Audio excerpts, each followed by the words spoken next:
नमस्कार।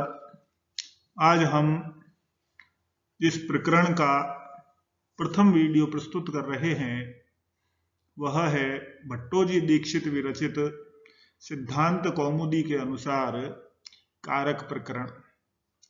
यह कारक प्रकरण लगभग सभी प्रतियोगी परीक्षाओं हेतु उपयोगी है, चाहे आईएएस की प्रक्रिया हो, चाहे यूजीसी नेट की परीक्षा हो, चाहे first grade, second grade, REET आदि अन्य जितनी भी परीक्षाएं हैं। इसके अलावा लगभग सभी विश्वविद्यालयों में स्नातक स्तर पर तथा स्नातकोत्तर स्तर पर कारक प्रक्रिया का कुछ न कुछ हिस्सा पाठ्यक्रम में शामिल किया जाता है। यहाँ हम इस वीडियो में कारक प्रकरण का सामान्य अध्ययन अर्थात कारक किसे कहते हैं, क्या है कारक, कितने प्रकार के होते हैं कारक, विभक्ति क्या होती है, विभक्ति कितने प्रकार की होती है। सामान्यतः यह माना जाता है कि जितनी विभक्तियां होती हैं उतने ही कारक होते हैं, लेकिन संस्कृत में विभक्तियों का यदि उल्लेख देखें तो 7 विभक्तियों का और संबोधन मिलाकर के 8 विभक्तियों का प्रयोग देखने को मिलता है। वहीं हिंदी में 7 विभक्तियां और संबोधन सहित 8 विभक्तियां होती हैं, लेकिन संस्कृत में कारकों की संख्या 6 परिगणित है। इन सब से पहले कारकों की चर्चा करें उससे पहले यह जानना कि शब्द क्या है, पद क्या है और वाक्य क्या है, तथा संस्कृत वाक्य रचना किस प्रकार की जाती है, इन सब प्रश्नों के उत्तर कारक विभक्ति एवं प्रत्ययों को जाने बिना हम प्राप्त नहीं कर सकते हैं। संस्कृत व्याकरण के अनुसार शब्दों को स्थूल रूप से 2 प्रकार का कहा गया है। प्रथम सुबंत और द्वितीय तिङन्त। संज्ञावाचक आदि शब्दों में सुप विभक्तियां लगा करती हैं तथा क्रियावाचक भू आदि शब्दों में तिङ विभक्ति लगती है। जैसे यदि हम कहें हरि तो यह सुबंत पद बन जाता है। इसी प्रकार यदि हम भू धातु का एक शब्द लें भवती तो वह तिङन्त पद बन जाता है। तो ये सुप तथा तिङ विभक्ति कहलाते हैं तथा शब्द के पीछे लगने के कारण प्रत्यय भी कहे जाते हैं।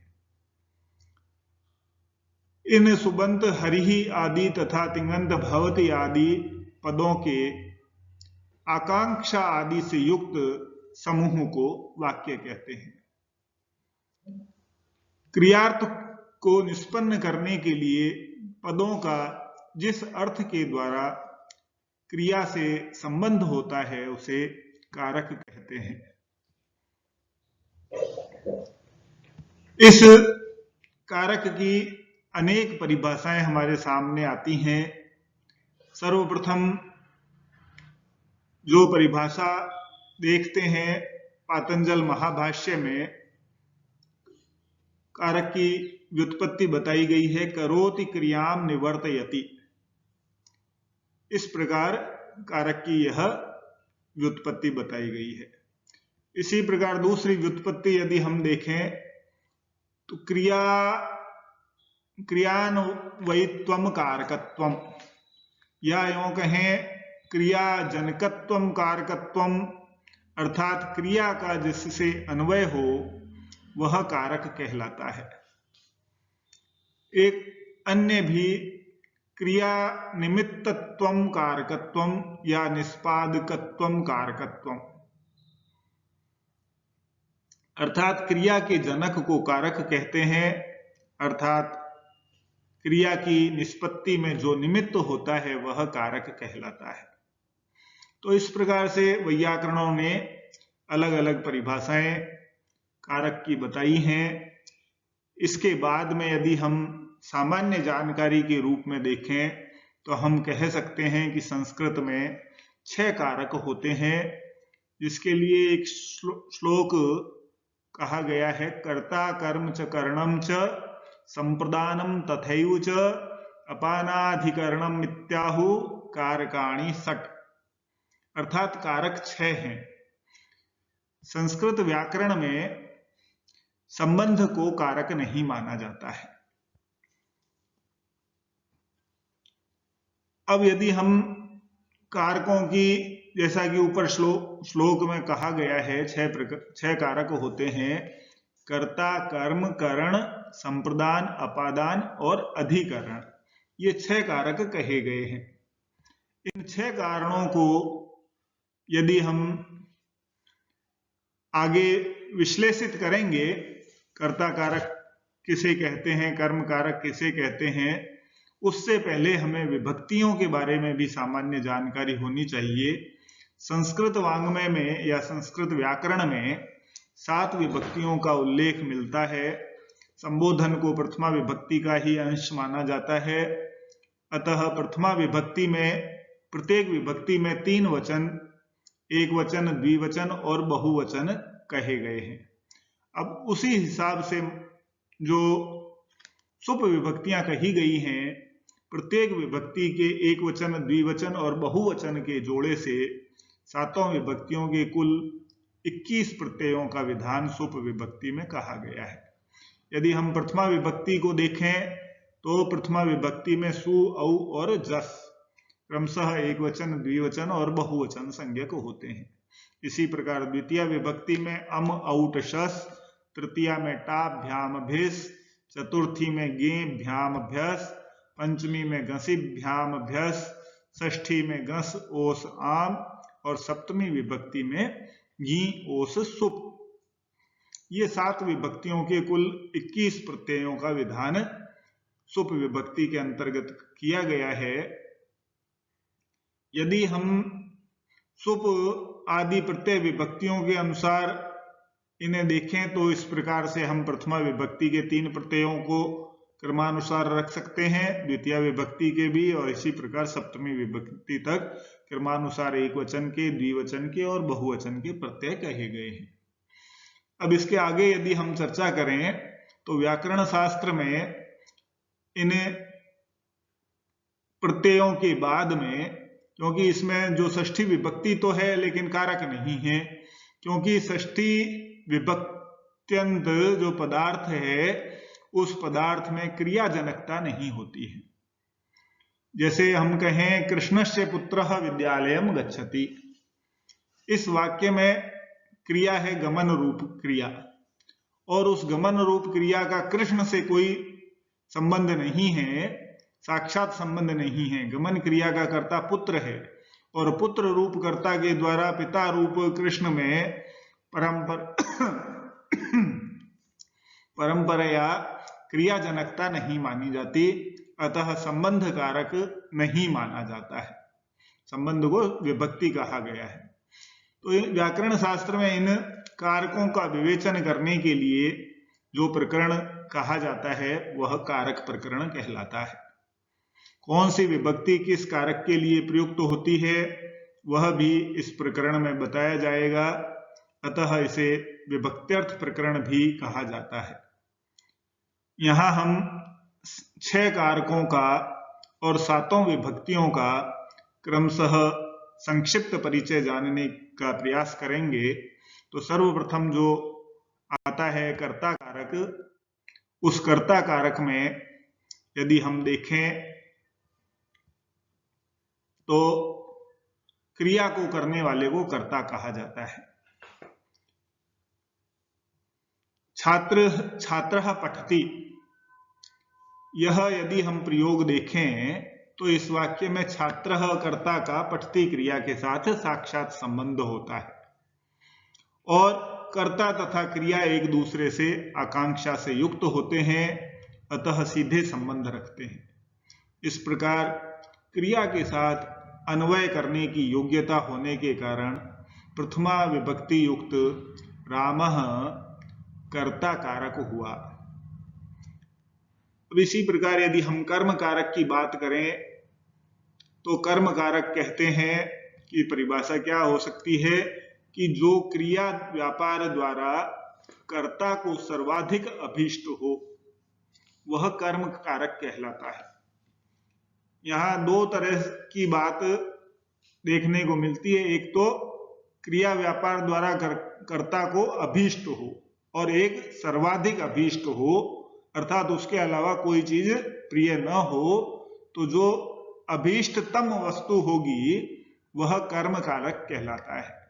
जैसे उदाहरण देखें, बालकः पुस्तकम पठति, इस वाक्य में पुस्तकम इस कर्म का पठति इस क्रिया के साथ साक्षात व्यवधान रहित संबंध है, अतः क्रिया के साथ अन्वय करने की योग्यता होने के कारण पुस्तकम द्वितीय विभक्ति युक्त होकर कर्म संज्ञक है।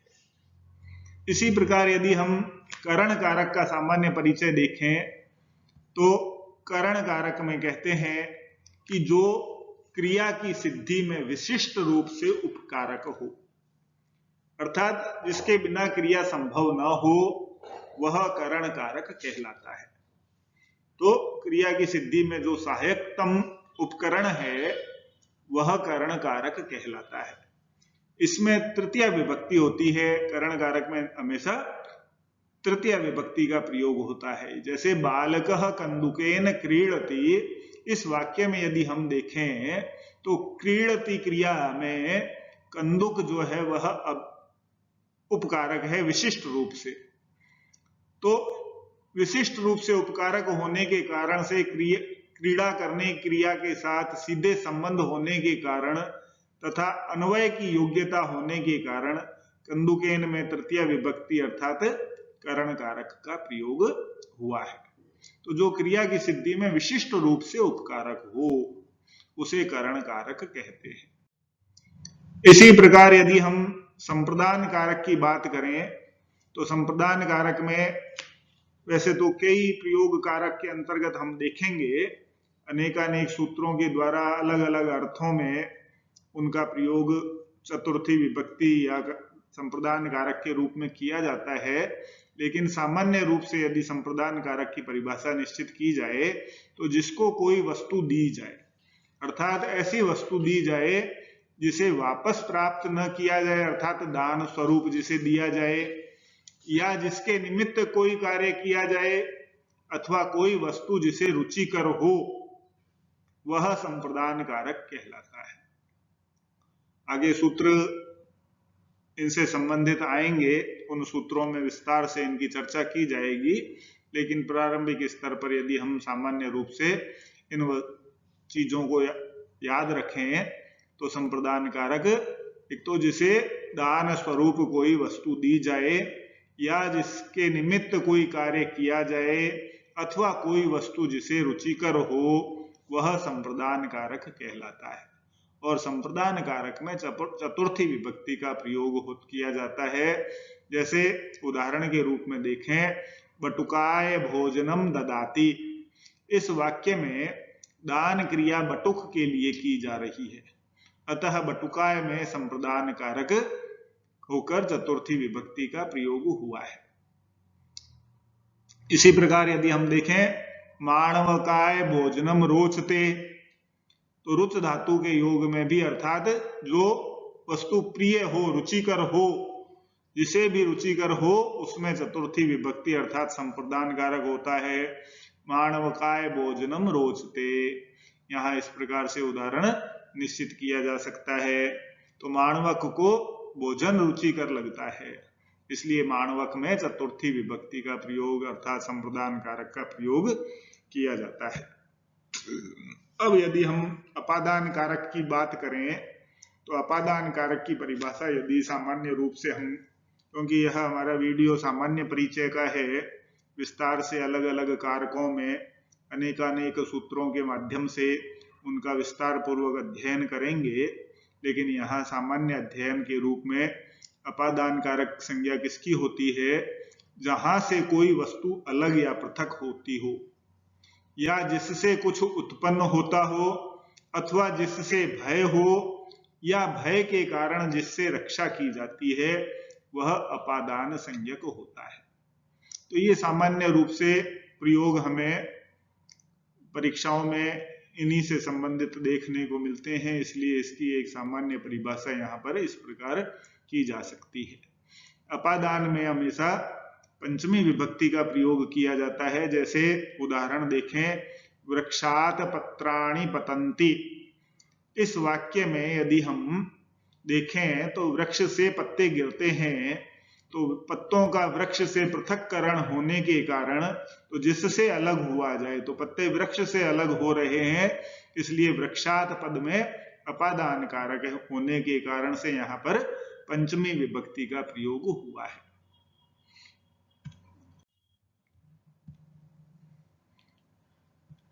अब जैसा कि हमने प्रारंभ में कहा था, संबंध को कारक नहीं माना जाता, उसे एक विभक्ति के रूप में ही माना जाता है। तो संबंध को कारक क्यों नहीं कहा जाता? क्योंकि उसका क्रिया से साक्षात संबंध नहीं होता, अपितु उसका संबंध कर्ता कर्म आदि कारकों से होता है। जैसे महेशस्य पुत्रः उद्यानम गच्छति, महेश का पुत्र उद्यान जाता है, तो गच्छति क्रिया में महेश का कोई साक्षात संबंध नहीं है, यहाँ साक्षात संबंध है महेश के पुत्र का। अतः महेशस्य में संबंध पुत्र के साथ होने के कारण यहाँ पर षष्ठी विभक्ति का प्रयोग हुआ है, न कि गमन क्रिया में महेश का कोई साक्षात संबंध है। अतः यहाँ पर कारक का प्रयोग नहीं किया जा सकता। और संबंध में नित्य षष्ठी विभक्ति का प्रयोग होता है, तो षष्ठी विभक्ति को ही हम संबंध विभक्ति भी कहते हैं। इसके बाद यदि हम देखें, अंतिम विभक्ति या कारक जो होता है वह होता है अधिकरण कारक। अधिकरण कारक की यदि हम परिभाषा सामान्य रूप से देखना चाहें तो कर्ता और कर्म के द्वारा कर्तृनिष्ठ तथा कर्मनिष्ठ क्रिया का जो आधार होता है वह अधिकरण कहलाता है। अर्थात कर्ता और कर्म का कर्तृनिष्ठ और कर्मनिष्ठ क्रिया के आधार होने के कारण उसे अधिकरण संज्ञक कहा जाता है। और अधिकरण में नित्य सप्तमी विभक्ति का प्रयोग होता है। कर्तृनिष्ठ का यदि हम उदाहरण देखें, कटे आस्ते स सन्यासी, वह सन्यासी चटाई पर बैठता है, सोता है। तो कर्तृनिष्ठ होने से कर्ता में प्रथमा विभक्ति होती है, तो स सन्यासी प्रथमा निर्दिष्ट हुआ, और बैठने का आधार चटाई हुई, तो कटे में सप्तमी विभक्ति का अर्थात अधिकरण कारक का प्रयोग हुआ है। इसी प्रकार से स्थाल्याम पचती पायसम, थाली में दूध पकाता है, तो यहाँ स्थाल्याम में पचन क्रिया का आधार है स्थाली, अतः यहाँ स्थाल्याम में पंचमी विभक्ति है और यह कर्मनिष्ठ है, दूध को पकाता है अतः या जल को पकाता है, तो कर्मनिष्ठ होने के कारण पायसम में द्वितीय विभक्ति का प्रयोग हुआ है। और जो आधार है स्थाल्याम वह पचन क्रिया का आधार है, इसलिए यहाँ पर स्थाल्याम में सप्तमी विभक्ति अर्थात अधिकरण कारक का प्रयोग हुआ है। अंत में हमारी संबोधन विभक्ति होती है। संबोधन का भी संबंध की तरह कोई क्रिया से संबंध साक्षात नहीं होता है, क्योंकि यह तो वाक्य में केवल व्यक्ति के अभिमुखीकरण के लिए प्रयुक्त होता है। इसमें प्रथमा विभक्ति का ही नित्य प्रयोग होता है। जहां भी संबोधन का हम प्रयोग करेंगे तो या रूप शब्द प्रयोग सिद्ध भी करेंगे तो वहां प्रथमा विभक्ति के ही विभक्तियों का प्रयोग करके उन्हें सिद्ध किया जाता है। जैसे सीते, राधे, प्रभो इत्यादि। ये सामान्य जानकारी कारक के संबंध में है। यह सामान्य जानकारी यदि हम आगे और विश्लेषण के रूप में देखेंगे तो हमारा संस्कृत संबंधी ज्ञान और उदात्त होता चला जाएगा, और संस्कृत में वाक्य प्रयोग तथा लेखन प्रयोग में कारकों का अत्यधिक महत्व है। इसके बिना हम संस्कृत में हल्की सी भी गति प्राप्त नहीं कर सकते हैं। निश्चित ही यह वीडियो आपको लाभ प्रदान करेगा, न केवल प्रतियोगी परीक्षाओं में, न केवल आपकी सिलेबस की परीक्षाओं में, अपितु संस्कृत संबंधी सामान्य जानकारी या वाक्य प्रयोगों में भी आपको निरंतर सफल बनाने में सहयोग प्रदान करेगा। धन्यवाद।